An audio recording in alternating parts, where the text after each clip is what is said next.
நண்பர்களே, இந்த பரிசுத்த வாரத்தில் எல்லாம் நான் ஆகிய செவ்வாய்க்கிழமை புதிய வாரத்தில் அதே முறைக்கு பேசுபடியாக அனைத்து அருமையான சபைகள் அவர்களுக்கும் உதவி சபைகள் அவர்களுக்கும் மற்றும்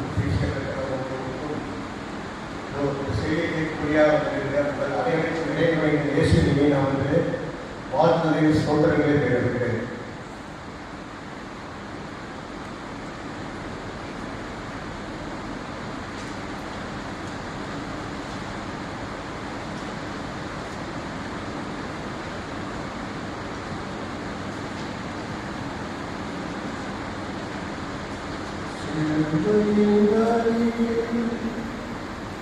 இதுவரை செய்த செயல்களுக்காக இயேசுவே உமக்கு ஸ்தோத்திரம், இயேசுவே உமக்கு ஸ்தோத்திரம். இதுவரை செய்த செயல்களுக்காக இயேசுவே உமக்கு ஸ்தோத்திரம், இயேசுவே உமக்கு ஸ்தோத்திரம். சிலுவையின் வழியில் நம் பாவம் நீக்கிட தேவமைந்தன் பூலோகம் வந்தார். சிலுவையின் வழியில் நம் பாவம் நீங்கிட தேவமைந்தன் பூலோகம் வந்தார். பாவத்தில் வீழ்ந்த மனிதனை பார்த்து பாவனை ரட்சிக்க வந்தேன். பாவத்தில் வீழ்ந்த மனிதனை பார்த்து பாவியான உன்னை ரட்சிக்க வந்தேன். சிலுவையின் வழியாய் நம் பாவம் நீங்கிட தேவமைந்தன் பூலோகம் வந்தார். அவர் சித்தம் செய்திட பிறந்த இயேசு தன்னன்பினாலே சிலுவையில் மரித்தார். அவர் சித்தம் செய்திட பிறந்த இயேசு தன்னன்பினாலே சிலுவையில் மரித்தார். அலைகடல் போல பாவங்கள் நிறைந்த, அலைகடல் போல பாவங்கள் நிறைந்த உலகில் இருந்து என்னை மீட்கவே வந்தார். அலைகடல் போல பாவங்கள் நிறைந்த உலகில் இருந்து என்னை மீட்கவே வந்தார். சிலுவையின் வழியில் நம் பாவம் நீக்கிட தேவமைந்தன் பூலோகம் வந்தார். சிலுவையின் வழியில் நம் பாவம் நீக்கிட தேவமைந்தன் பூலோகம் வந்தார். நித்திய வாழ்வை பெற்றுக்கொள்ள நீ நீதிபரன் சிலுவையை வா. நித்திய வாழ்வை பெற்றுக்கொள்ள நீ நீதிபரனின் சிலுவை வா. அலைகளைப் போல பாவங்கள் நிறைந்த உலகில் இருந்தென்னை மீட்கவே வந்தார். அலைகளைப் போல பாவங்கள் நிறைந்த உலகில் இருந்தென்னை மீட்கவே வந்தார். சிலுவை சாட்சியாய் ஏற்றுக்கொள்வாயோ, அன்பின் வழியில் உலகை வெல்வாயோ. சிலுவையின் சாட்சியாய் ஏற்றுக்கொள்வாயோ, அன்பின் வழியால் உலகை வெல்வாயோ. சிலுவை வழியில் நம் பாவம் நீக்கிட தேவமைந்தன் பூலோகம் வந்தார். சிலுவையின் வழியில் நம் பாவம் நீக்கிட தேவமைந்தன் பூலோகம் வந்தார். இதுவரை செய்த செயல்களுக்காக இயேசுவே உமக்கு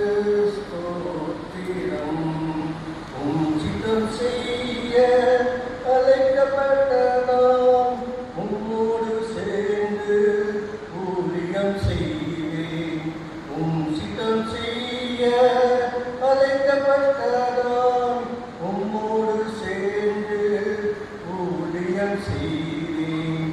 சிலுவையின் வழியில் பாவத்தை நீக்கிட தேவமைந்தன் பூலோகம் வந்தார். சிலுவையின் வழியில் பாவத்தை நீக்கிட தேவமைந்தன் பூலோகம் வந்தார். ஜெபம் செய்வோம். எங்களை நேசித்து நட்பில் கருத்து கொண்டாடுகிறாரே தேவனை கொடுத்திருக்கின்ற புதிய நாளுக்காக நாங்கள் துதிக்கிறோம், ஸ்தோத்திரிக்கிறோம்.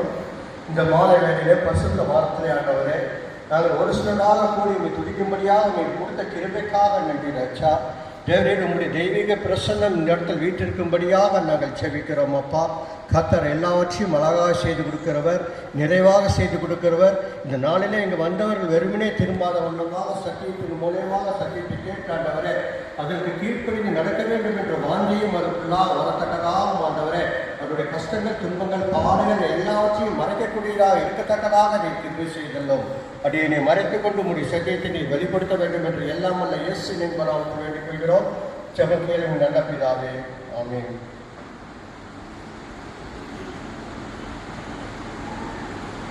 முதலாவது தெரிந்து கொள்ளப்பட்ட வேத வாக்கியம் ரோமர் 5ஆம் அதிகாரம் 19ஆம் வசனம். ரோமர் எழுதிய நிருபம் 5ஆம் அதிகாரம் 19ஆம் வசனம். அன்றைய ஒரே மனுஷனுடைய கீழ்ப்படியாமையினால் அநேகர் பாவிகளாக்கப்பட்டது போல ஒரே மனுஷனுடைய கீழ்ப்படியினாலே அநேக நீதிமான்கள் ஆக்கப்பட்டார்கள் என்று சொல்லி ரோமர் நிருபத்தில் எழுதப்பட்டிருக்கிறது. ஒரே மனுஷனுடைய கீழ்ப்படியாமையால் என்று பார்க்கும் பொழுது முந்தின ஆதாமை குறித்து பார்க்கக்கூடிய ஒரு காரியமாக இருக்கிறது. ஆதாமுடைய காரியம் கீழ்ப்படியாததினால் அவர் அந்த தோட்டத்தை விட்டு வெளியேற்றப்பட்டது குறித்து நாம் சில நிமிடங்களாக அதை பற்றி தியானிக்க இருக்கின்றோம். ஆண்டவர் ஆதாமை ஒரு மனிதனாக படைத்தார் என்று வேதத்திலே சொல்லப்பட்டிருக்கிறது. ஒரு குழந்தையாக படைக்கவில்லை, ஒரு மனிதனாக படைத்தார் என்று வேதத்திலே சொல்லப்பட்டிருக்கிறது. ஏன் ஆதாமை மனிதனாக படைத்தார், ஒரு குழந்தையாக படைத்திருக்கலாமே என்று பார்த்தால், சாத்தானுடைய நேருக்கு நேர் மோதுகின்ற ஒரு வல்லமை வேண்டும், ஒரு தைரியம் வேண்டும், ஒரு திடம் வேண்டும் என்பதற்காக ஆதாமை முதலாக ஆண்டவர் படைக்கும் பொழுது ஒரு வலிமை மிக்கவனாக படைக்கிறார் என்று சொல்லி வேதத்திலே சொல்லப்பட்டிருக்கிறது. களிமண்ணை எடுத்து தன்னுடைய சாயலாக படைக்கப்பட்ட மனிதன் என்றுதான் சொல்லப்பட்டிருக்கிறதுடைய வாலிபுட குழந்தை என்று சொல்லப்படவில்லை. மனிதனை ஆதாம் முதல் படைக்கும் பொழுது சாத்தானுக்கும் ஆண்டவருக்கும் நடக்கின்ற இந்த யுத்தத்தை யார் வெல்வது என்பதற்காக அந்த படைக்கப்பட்டதுதான் ஆதாம் முதலில் படைக்கப்பட்டான். லூசிபர் உலகத்தில் இருந்து கேள்வியில் இருந்து தள்ளப்பட்ட பொழுது அவன் பூமிக்கு வந்த பிறகு திருப்பி ஆண்டவராக பூமி நிலைக்குறையாக இருந்ததை மாற்றி அமைத்து ஒரு நல்ல ஒரு தோட்டமாக அதை உருவாக்குகின்றார். அதற்கு பின்பாக தான் மனிதனை படைக்கின்றார். மனிதனை படைத்த பொழுது அவர் மனிதனை சோதித்து பார்க்கக்கூடியவராக இருக்கின்றோம். மனிதன் அறிவிலே சிறந்தவனாக இருக்கின்றானா, சாத்தானை வெல்லக்கூடிய சக்தி அவனிடத்தில் இருக்கின்றதா, ஞானம் இருக்கின்றதா என்பதை அவர் சோதித்து பார்க்கும்படியாக அந்த இடத்திலே அவர் ஒரு காரியத்தை செய்கின்றார்.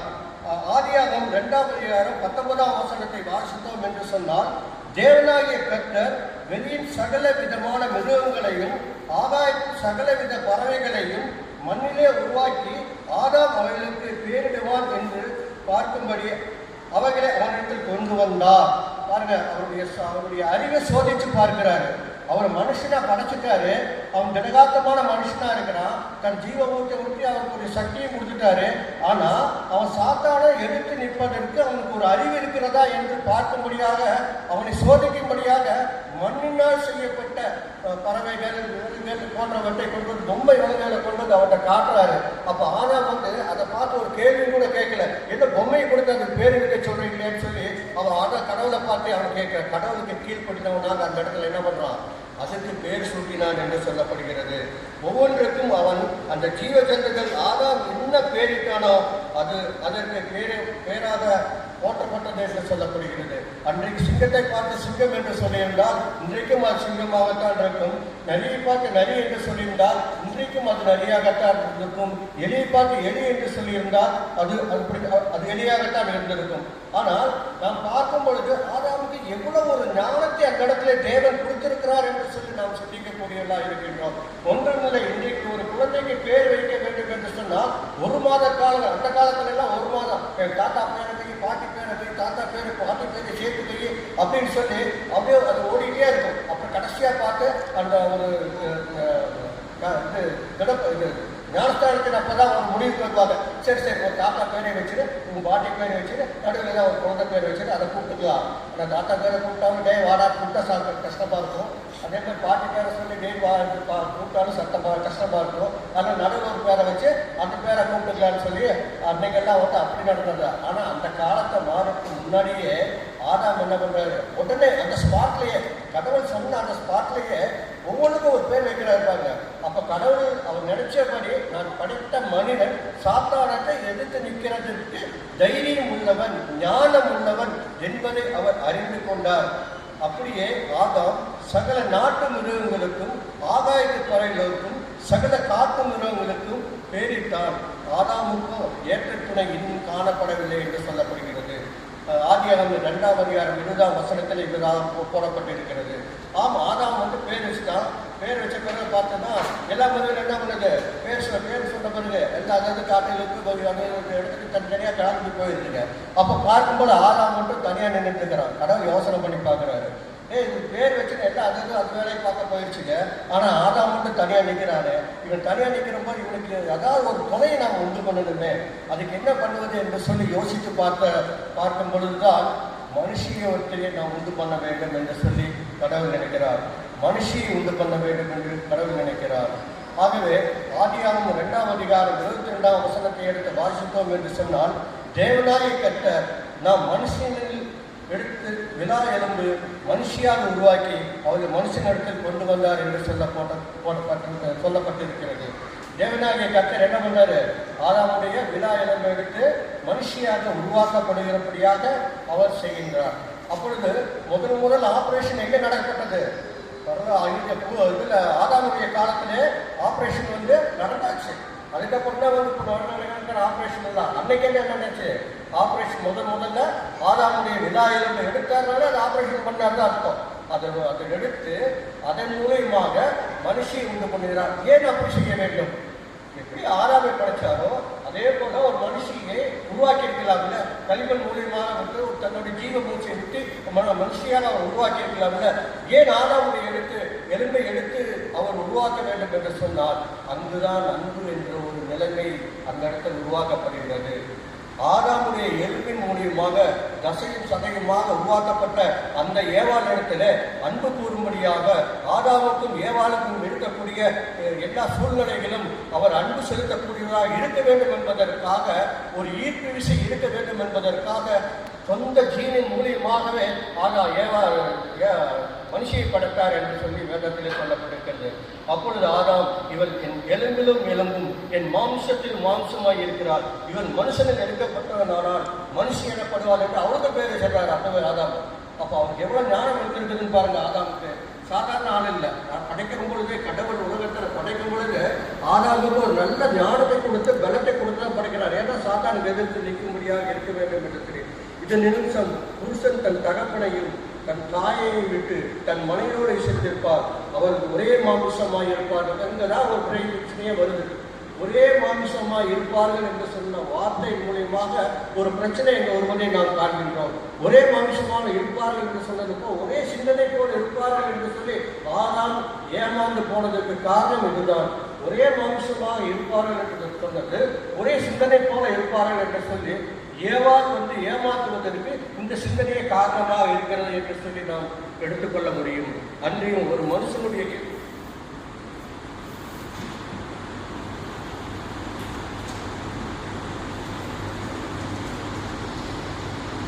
இன்னும் பூமியின் மேல் எங்கும் வீட்டரும் சகல பூண்டுகளையும் வீட்டரும் கனிமரங்களையும் சகல விருட்சங்களையும் உண்பதற்கு கொடுத்து அவையே உங்களுக்கு ஆதாரமாக கடவுள் என்று சொன்னார். அப்போ ஆதாமையும் படைச்சிட்டாரு, ஏவாளையும் படைச்சிட்டாரு, நிர்வகிக்கணும் படைச்சிட்டாரு. ஆனா என்ன பண்ணணும்? அவருக்கு உண்டான பாதுகாப்பை தர வேண்டும். அதற்காகத்தான் அந்த ஏதேன் தோட்டத்தை படைத்து கொடுத்தார். முகவரி இல்லாத அந்த மனிதன் முகவரி கொடுக்கப்படுகின்றார். ஆதாமுக்கு ஒரு முகவரியை கொடுக்கின்றான். ஏதேன் தோட்டம் என்ற ஒரு முகவரியை ஆண்டவர் முதலில் கொடுத்தது யாருக்கு என்று சொன்னால் ஆதாமுக்கு தான் முகவரியை கொடுக்கிறவராய் இருக்கின்றார். ஆகவேதான் அவர்களை பாதுகாக்க வேண்டும் என்பதற்காக கொடுத்து அதை உங்களுக்கு ஆகாரமாக கடவுது என்று சொன்னார். நீங்கள் சாப்பிடுங்கள், நீங்கள் எங்கே வேணால் செல்லுங்க, எதை வேணால் சாப்பிடுங்க, எப்படி வேணா இருங்க, உங்களுக்கு நான் பூர்ணமாக கொடுக்கப்பட்டு விட்டது. இதனை நீங்கள் எங்கே சென்று எதை வேணாலும் சாப்பிடலாம், எப்படி வேணாலும் இருக்கலாம்னு சொல்லி ஆதாமுக்கும் ஏவாளுக்கும் ஆண்டவர் ஒரு பெரிய ஆசீர்வாதத்தின் கட்டளை அந்த இடத்துல கொடுத்திருக்கிறார் என்று சொல்லி வேதத்திலே பார்க்க முடிகிறது. அதே போல மனிதராகி நமக்கு ஒரு தகப்பனார் எடுத்துக்கொள்ளணும், புறமான காரியம் இல்லை. தகப்பனார் எடுத்துக்கொண்டால் எல்லா காரியங்களும் செய்ய ஒரு பிஸ்னஸ் பண்ணிட்டு இருக்கிறாரு. அடுத்தாங்க அந்த இடத்துல தன்னுடைய மகன் வரும்பொழுது அவருக்கு என்ன பண்ணுறாரு, எல்லாத்தையும் ஒழுங்கம் பண்ணி கொடுத்து நீ இதில் உட்கார்ந்து இந்த பிஸ்னஸை நீ கவனித்துக்கொள் என்று சொல்லும்போது தான் அந்த மகனுக்கு முழுமையான திருப்தியோடு அந்த வியாபாரத்தை உட்கார்ந்து கவனித்துக் கொள்ளக்கூடிய ஒரு எண்ணத்தை உண்டு பண்ணுகிறார். அதே போல தான் ஆண்டவர் ஒரு அடையாளத்தை கொடுத்து அவரை முழுமையாக அவர் பாதுகாத்துக் கொள்கிறார் என்று சொல்லி நாம் பார்க்க முடியுது. ஆதியாகமம் 1ஆம் அதிகாரம் 27, 28 வசனங்களை வாசித்தோம் என்று சொன்னால், தேவன் தம்முடைய சாயலாக மனுஷனை சிருஷ்டித்தார், அவனை தேவ சாயலாக சிருஷ்டித்தார், ஆணும் பெண்ணுமாக அவர் சிருஷ்டித்தார்.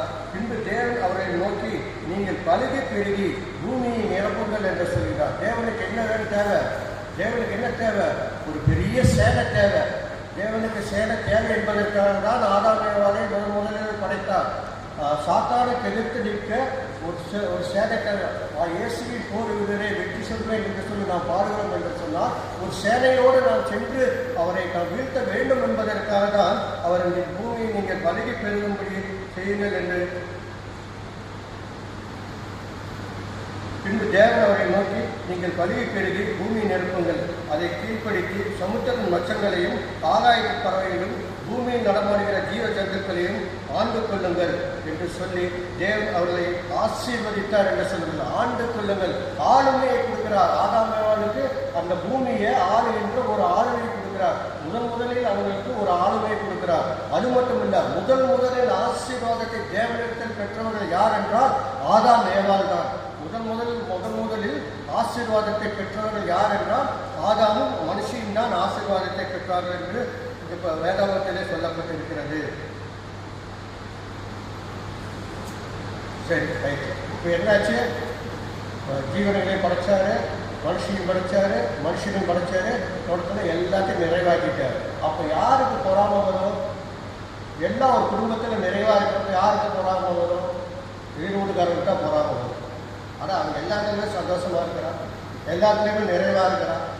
அப்போ அப்படிங்கிறப்ப யாருக்கு வரும்? இது வீட்டுக்காரருக்கு தான் வரும். நான் விளையாட்டு சொல்கிறேன், தப்பாக எடுத்துக்காதீங்க. அந்த மாதிரி யாருக்கு பொறாம வருது? எதிர்காலியான சாத்தானுக்கு. அவனுக்கு என்ன அது பொறாம வருது. கடவுள் என்னடா வந்தாரு, அவர் படிச்சாரு, சரி இந்த உலகத்தை படிச்சுட்டாரு, இந்த உலகத்தில் நமக்கு தான் எல்லாமே ஆட்சி கொண்டு பரப்போகுது, அவர் படிச்சுட்டு அவர் மேலே கிளம்பி போயிடுவாரு, அதுக்கப்புறம் ஆள போகிறது நாம தான். அந்த ஆட்சி பொறுப்பு நமக்கு வரும்பொழுது நாம் எல்லாத்தையும் அனுபவிச்சுக்கலான்னு சொல்லி சாதாரண என்ன பண்ணிட்டு இருக்கான், காத்துட்டு இருக்கிறான். ஆனால் கடவுள் கூப்பிட்டு நீ ஆளும் தன்மையை கொடுத்தவனுக்கு ஒரு ஆசீர்வாதத்தை அந்த இடத்துல அவனுக்கு வைத்து நீ இதை ஆண்டு கொண்டு நீ ஆசீர்வாதமாக இருன்னு சொன்ன பிறகுதான் சாத்தானுடைய சிந்தனைகள் என்ன பண்ணுது, வேலை செய்ய ஆரம்பிக்கு. போச்சுடா, நாம் நினைச்சது வேறு, இங்கே நடக்க போகிறது வேறு. நாம் நினைச்சது வேறு, இங்கே நடக்க போகிறது வேறு. அப்போ என்ன பண்ணணும்? யாரை போய் பிடிச்சா நாம் இவங்களை வீழ்த்த முடியும் என்று சொல்லி அவன் சாத்தானை சிந்தித்தவனாக என்ன பண்ணான், ஆதாம் கிட்ட போக முடியாது. ஏன்னா அவர் பேர் வச்சவர், அவருக்கு எதை போய் கேட்டாலுமே அவர் என்ன விவரமாக பேசியிருக்காரு. அதனால் பலவீனமான பாண்டமாகிய யார்கிட்ட போகிறாரு? ஏவாள்கிட்ட போகிறார். ஏவாள்கிட்ட போய் சாத்தான் என்ன கேட்குறான்னா, ஆதியாகமம் 3ஆம் அதிகாரம் 1ஆம் வசனம், தேவனாய் கர்த்தர் உண்டாக்கின சகல காட்டு ஜீவன்களை பார்க்கலும் சர்ப்பமானது கருணுள்ளதாக இருந்தது. அது ஸ்திரீயை நோக்கி நீங்கள் தோட்டத்தில் உள்ள சகல விருட்சத்தின் கனியை புசிக்க வேண்டாம் என்று தேவன் சொன்னது உண்டோ என்று கேட்கிறார். என்ன சொல்றது? அங்க எதிர்மறையான சொல். விருட்சத்தின் கனியை புசிக்க வேண்டாம் என்று சொன்னார் கடவுள் அப்படிங்கிற மாதிரி என்ன சொல்றது, அங்கே போய் அவங்க சொல்றது. அப்போ அவன் என்ன சொல்றா, அவன் புசிக்க வேண்டாம்னு சொல்லல, இங்கே இருக்கிற கனியை பூரா புசிங்க, ஆனால் இது நடுவில் இருக்கக்கூடிய அந்த நன்மை தீமை அறியத்தக்க அந்த விஷயத்தின் கனியை மாத்திரம் புசிக்க வேண்டாம் அப்படின்னு சொல்லி ஏவாள அந்த மனுஷியாக தான் சொல்கிறான். அப்போ சாத்தானுக்கு என்ன கிடைக்குது? ஒரு க்ளூ கிடைக்குது. சாத்தானுக்கு என்ன கிடைக்குது? ஒரு க்ளூ கிடைக்குது. பிளைண்டாக வந்தனால அவருக்கு எதுவுமே தெரியாது. என்ன பேசினாங்க, என்ன வச்சாங்க, என்ன நடந்தது, என்னன்னு தெரியாது. ஆனால் இந்த விஷயத்தை அவன் போட்ட உடனே ஏவாய் சும்மா இருந்துச்சா? ஆமாம் ஆமாம் ஆமாம் புதுசு சொன்னார் வேலை வந்து இருக்கும். ஆனால் கடவுள் சொன்னதை அப்படியே அவர்கிட்ட சொல்லவுமே அவளுக்கு ஒரு உண்மையான ஒரு ஃப்ரண்ட் கார்டு கிடைச்ச மாதிரி, ஒரு குழு கிடைச்ச மாதிரி என்ன பண்ணுறாங்க, உடனே அதை புரிச்சுக்கிறாங்க. என்னத்தை சொன்னார்? ஜீவ வெளிச்சத்தின் கனியை புசிக்கவே வேண்டாம்னு சொன்னாரா? அப்படின்னா அது தவறு அப்படின்னு சொல்லி என்ன பண்ணுறாரு? மனுஷனுக்கு உண்டான ஆசையை உண்டு பண்ணுகிறவரா அந்த சாத்தான் அந்த இடத்துல நுழைகின்றான். மனுஷனுக்கு உண்டான ஆசையை உண்டு பண்ணுகிறவள் அந்த இடத்துல சாத்தானானவன் உருவெடுக்கிறான் என்று சொல்லப்படுகிறது. அவனை ஆசையை தூண்டுகின்றான். நீங்கள் இந்த சாப்பிட்ட கடவுளை போல இருப்பீங்க, உங்களுக்கு நித்திய ஜீவ வாழ்க்கை உண்டு, என்றைக்குமே நீங்கள் சாக மாட்டீங்க, நீங்கள் உயிரோடு தான் இருப்பீங்க. அதனால தான் கடவுள் அவர் கூடவே இருப்பீங்க, அவர் மாதிரி மாறிடுவீங்க, அப்போ அவருக்கு மகிமை இல்லாமல் போயிடும் அப்படிங்கிறதுக்காக அவர் என்ன பண்ணுறாரு? இந்த ஒரு கட்டளையை வச்சிருக்காரு. ஆகையால் நீங்கள் புசிக்க வேண்டாம் என்று சொல்லிக் கொண்டிருக்கிறார் என்று சொல்லப்படுகிறது. அப்பொழுது அவர் என்ன பண்ணுறார்?